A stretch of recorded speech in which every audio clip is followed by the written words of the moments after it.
Kita hari ini dapat COVID daripada orang yang paling kita sayang dan percayai. Mak bapak hari ini di ICU dapat COVID daripada anak-anak mereka sendiri.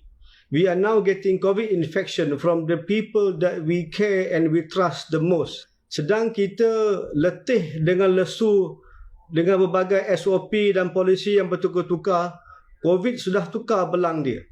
COVID sekarang bukan sama dengan COVID dulu. Turtle ni dah jadi Ninja Turtle. COVID sudah tukar belang dia. COVID sekarang ni ada 3 ciri-ciri yang baru yang tak ada sebelum ni. COVID sekarang susah nak dikesan. Yang kedua, sangat ganas dengan kadar infeksi dia. Dan yang ketiga, lagi mudah berebak daripada mutasi ataupun varian yang sebelum ini. COVID sekarang dah jadi macam Ninja Turtle pakai topeng. Susah nak kesan. Okey, susah nak kesan. Yang peliknya sekarang, kalau buat swab hidung atau mulut, mungkin tak boleh nampak kesan COVID. Maknanya COVID ni dah pandai lindung diri dia daripada dikesan masa buat test. Dia masuk terus kepada paru-paru. Dulu dan sebelum ni, kebanyakan COVID akan menyebabkan demam, sakit tekak dan batuk. Maknanya demam dan sakit tekak adalah tanda-tanda awal penyakit COVID. Supaya kita pergi buat blood test, kita boleh buat swab, boleh kuarantin diri kita. Varian yang baru sekarang ni, mutasi yang baru sekarang ni tak menyebabkan sakit tekak dan batuk, tetapi terus masuk paru-paru. Kesan kedua mutasi ni, dia lebih ganas. Mutasi sekarang dah jadi macam Ninja Turtle bawa 2 pedang samurai. Mereka lebih ganas, boleh masuk pada paru-paru kita dan kadar infection dan kadar inflammation di dalam paru-paru kita jauh lebih tinggi daripada sebelum ni. Dan kadar kematian daripada mutasi COVID yang baru sekarang lebih tinggi daripada sebelumnya. Akibat ketiga mutasi ini merebak cepat compare tu yang sebelum ni. Okey, dah jadi macam Ninja Turtle naik skateboard. Kebarangkalian jangkitan kuman COVID sekarang lebih tinggi daripada sebelum-sebelum ni. Kita kena faham dalam video ni, saya akan jelaskan secara simple tetapi secara mendalam supaya mudah kita amalkan SOP yang baru yang kita perlu tingkatkan. Nak faham COVID ni bukan susah. Nak faham COVID senang. Dia ada 2 pintu keluar dan 3 pintu masuk. Senang je. 2 pintu keluar, 3 pintu masuk.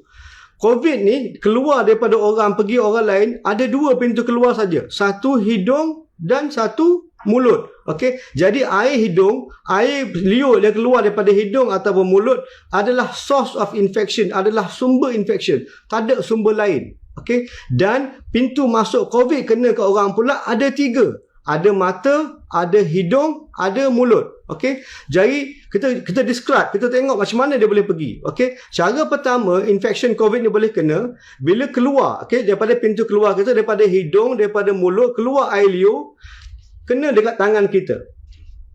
Masa kita korek hidung ke, korek gigi ke, jadi ada kuman COVID dalam tangan kita. Jadi kita salam dengan orang lain. Orang tu pula kena air liur daripada tangan kita pergi tangan dia, dia pula bawa tangan dia kepada pintu masuk. Okey, apa dia pintu masuk tadi? 3, mata, hidung dan mulut. Jadi kalau pegang mata atau hidung atau mulut, jangkitan kuman daripada orang tu yang ada kat tangan kita boleh masuk ke badan kita melalui 3 pintu masuk tadi. Okey, yang kemudian air liur. Air liur tu pula kalau tak pergi objek, tak pergi tangan atau tak pergi pintu, dia boleh terus keluar daripada hidung kita atau mulut kita masuk dekat pintu masuk orang lain. Yang tu direct transmission.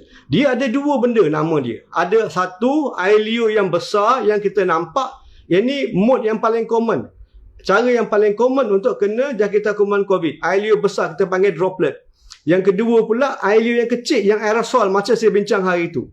Air liur keluar daripada hidung kita, keluar daripada mulut kita, terutamanya bila kita buat benda-benda ni. Contohnya kita batuk, contohnya kita bersin, contohnya kita cakap kuat-kuat, ataupun kita menyanyi, ataupun kita menjerit. Okey, dan bila apa kita makan. Ada banyak COVID cluster yang berlaku dekat church for example, bila orang menyanyi dekat choir. Okey, ada banyak cluster COVID di restoran. Sebab tu tak dibenarkan makan di restoran. Sebab di restoran kita buka mask, kita makan, kita bercakap. Jadi banyak keluar droplet dan kadang-kadang mungkin keluar aerosol yang boleh menaikkan jangkitan kuman COVID pada orang-orang lain.